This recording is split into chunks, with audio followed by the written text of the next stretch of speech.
Leicester 0, Manchester United 1. 3 consecutive victories for Erik ten Hag in the Premier League. Back-to-back away victories in the Premier League as well. And back-to-back clean sheets for Erik ten Hag too. And there does feel, certainly, like there is some momentum building for Manchester United.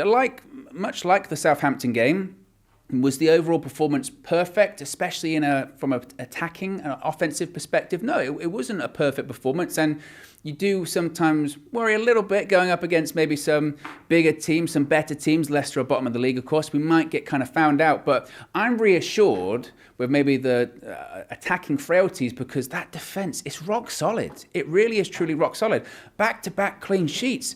When was the last time we did that? And we closed out that game. Yes, it's nerve-wracking because it's 1-0 and the same that it was at St. Mary's, but I actually have belief in this back four. I have belief in that defence.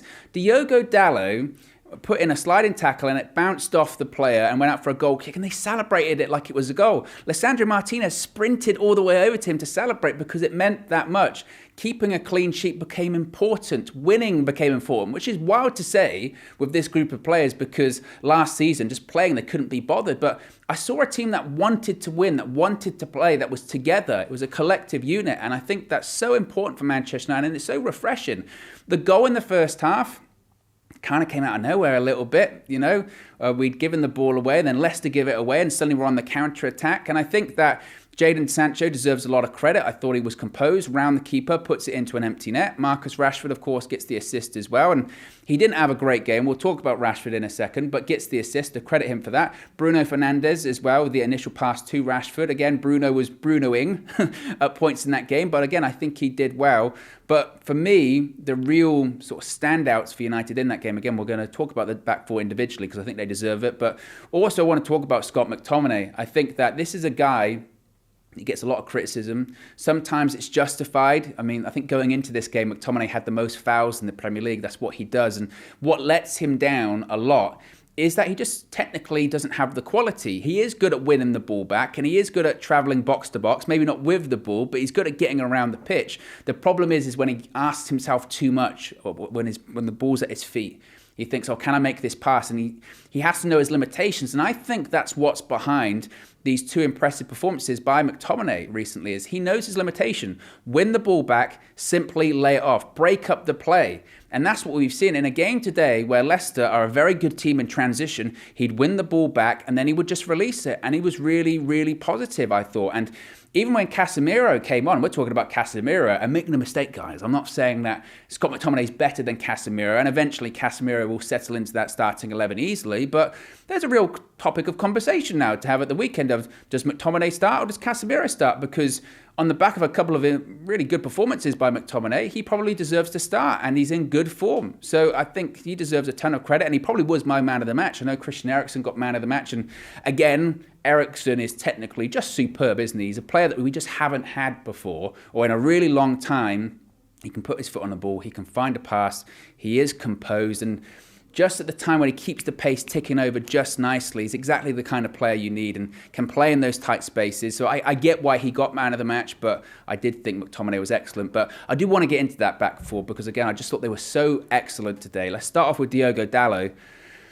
Man, the improvement that Dalot has done really over the last 12 months, I mean, he took that right back spot off Aaron Wan-Bissaka. Some would say that wasn't too difficult, but particularly in the last 2 games, I thought Dalot was really impressive against Southampton. Of course, he got an assist, but he was up and down. He won his battles. He was excellent when the attackers were running at him, but today I actually thought he was even better. You know, he got a yellow card really early on in the game, and sometimes you worry. He's a younger player. How old is he? 22, 23? And he's on a booking early on in the game, Premier League. The pace is what it is. He's got Harvey Barnes running at him the entire game, 75 minutes of just a player running at him. And he managed him absolutely brilliantly. He timed his tackles, he won his interceptions, he won his duels, he remained composed, and he was up and down. And as I mentioned, when he got that goal kick from that sliding tackle, he was celebrating it because he wanted that clean sheet. Not only did he want the victory, he wanted the clean sheet. And it's those kind of small battles, small victories that you need to get you up the table. So I thought Diogo Dalot did excellent. The partnership between Lisandro Martinez and Rafael Varane, it's money. It's absolute money. And obviously, the concern will be, can Varane stay fit? it's up to Erik ten Hag now to manage him, I think, because he is quickly becoming more and more critical, and he's looking like the player we thought we were getting last year. When we heard that Champions League Varane was coming to United, we thought, brilliant, we've needed that top quality centre-back. Maybe he can be alongside Maguire, who cares? But he is quality, and now we're seeing it. And Lisandro Martinez, whilst he wasn't as good, I don't think Martinez today as he was in the previous 2 games against Southampton and Liverpool. He's there. He's aggressive. He still complements Varane so well. And those two complement it really so well. You've got this aggressive pitbull style player that is on the front foot all the time. And then you've got someone like Varane he glides, he's smooth, he's composed, he mops things up brilliantly, and they just complement each other so well. And shout out to Terrell Malacia as well, another player that got booked relatively early on, was on a booking for a while.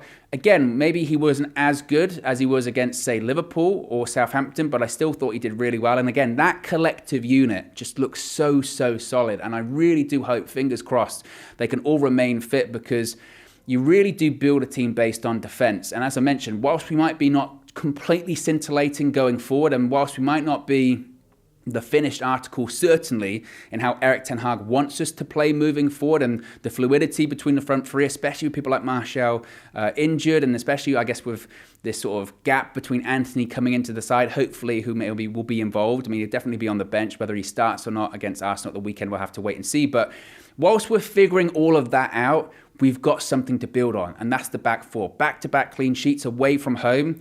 Make no mistake, Arsenal at the weekend, big game, tough game. Arsenal, we know they're in great form, but it's Old Trafford and we've got momentum. Had we lost tonight, I'd have been really concerned going into that game at the weekend. And it's not to say that I'm not at the moment, because I do think Arsenal are playing excellently and I do think they're playing good football, but you've got a Manchester United side that has belief.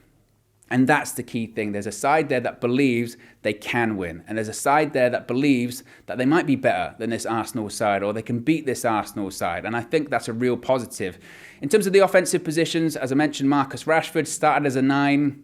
He's not a 9, clearly. I think his hold-up play leaves a lot to be desired. Once he moved out to the left-hand side when Ronaldo came on, I thought he did better, because that's his game, trying to beat players or long balls over to him that he can run onto. So I thought he did better there. Ronaldo, look, when Ronaldo came on, obviously you've seen me on the morning shows or whatever show I've been on talking, can Ronaldo adapt to the Ten Hag style? Ten Hag said he can. I think we saw glimpses that he can. I don't think, well, Ronaldo's not going to press from the front, but I saw link-up play and better back-to-goal play than we saw Marcus Rashford in that entire game by Cristiano Ronaldo in about 20 minutes. He looked a threat. So do I think Ronaldo starts against Arsenal? No, I don't, because I do think that Ten Hag will once again want that mobility. And hopefully, I guess we have a front three of Sancho, Rashford, and actually Anthony starting against Arsenal. That would certainly be a positive, because, again, there still are points where we're going forward and it just feels a little bit like we're trying to find that final pass that isn't there, or there's a little bit of creativity that we don't have. But nevertheless, real positives for Erik ten Hag. And actually, I should finish talking about Ten Hag.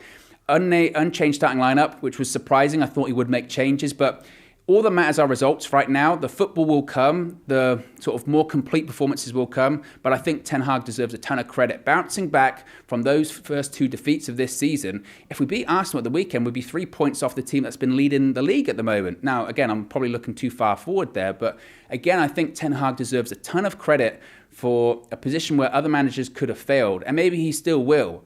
But he was disciplined and he reacted positively after that defeat against Brentford, and we're reaping the rewards of it now. So long may it continue.